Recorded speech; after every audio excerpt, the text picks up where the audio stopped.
এ বিষয়ে মুক্তিযোদ্ধা যাচাই বাছাই প্রক্রিয়ার সাথে সংশ্লিষ্ট আছেন জাতীয় মুক্তিযোদ্ধা কাউন্সিল।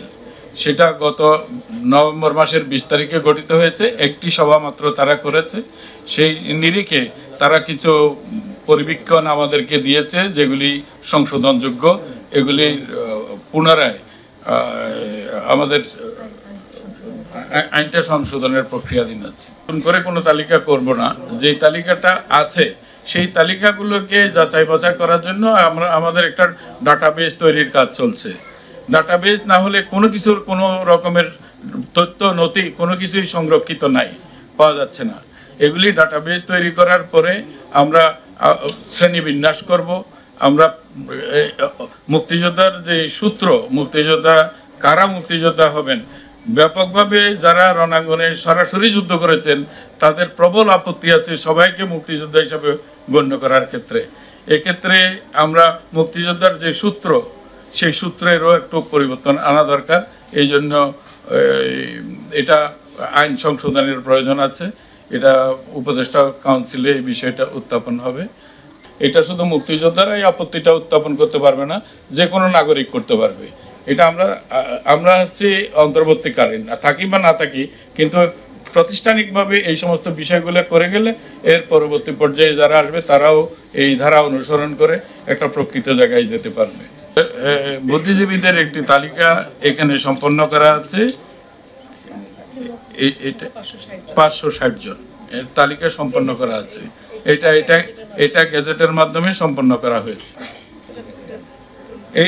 আমি বলছি এটা 560 জন এটা তালিকা করা হয়েছে। প্রত্যেকটা এই যে এতদিনের পরে সে 50 বছর পর এই সমস্ত তালিকা করাটা অতি দুরূহ একটা ব্যাপার। অনেকেই বেঁচেও নাই, তাদের সন্তান সন্ততিরাও বেঁচে নাই। মানে বাস্তব প্রেক্ষাপটটাই হচ্ছে এরকম। এটা অত্যন্ত দুরূহ এবং জটিল কাজ।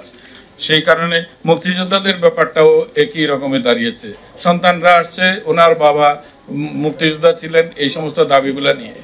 তো বিষয়টা আমাদের জন্য বিব্রতকর হচ্ছে যে একটা সন্তান আসছেন, ওনার বাবা মুক্তিযোদ্ধা ছিলেন, এই 50 বছর পরে এই করুণ আর্তি জানাচ্ছেন যে তাকে মুক্তিযোদ্ধার তালিকাভুক্ত করাও, তার কাছে পর্যাপ্ত কোনো ধরনের নথিপত্র কোনো কিছুই নাই।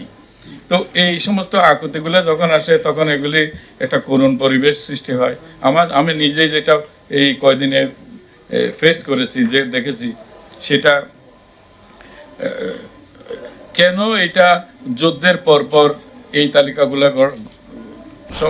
গ্রহণ করা হয় নাই, গঠিত হয় নাই, তার কোনো সুনির্দিষ্ট ব্যাখ্যা জাতি পায় নাই এখনো পর্যন্ত। যেগুলি এই যে এবারের 24-এর আন্দোলনে যারা নিহত হয়েছেন এবং যারা আহত হয়েছেন তাদের তালিকা সম্পন্নের জন্য সর্বাত্মক প্রচেষ্টা চালাচ্ছে সরকার। আজকে কয় মাস হয়ে গেছে, এখনো এটাকে নিষিদ্ধ করা যাচ্ছে না। অনেকের লাশ পোড়ানো হয়েছে, অনেকের লাশ গোপনে দাফন হয়েছে, কবর হয়েছে। বিভিন্ন জন বিভিন্ন দাবি দাওয়া নিয়ে আসছেন। এগুলিকে যাচাই বাছাই করে এখনকার একেবারে তাজা বিষয় এটাও সম্পন্ন করা যাচ্ছে না।